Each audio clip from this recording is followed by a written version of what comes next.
ऐ खुदा तेरी कैसी खुदाई है, तूने कैसी ये दुनिया बनाई है।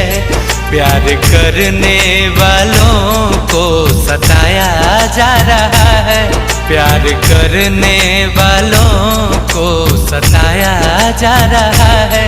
क्यों मोहब्बत का नक्शा मिटाया जा रहा है, क्यों मोहब्बत का नक्शा मिटाया जा रहा है।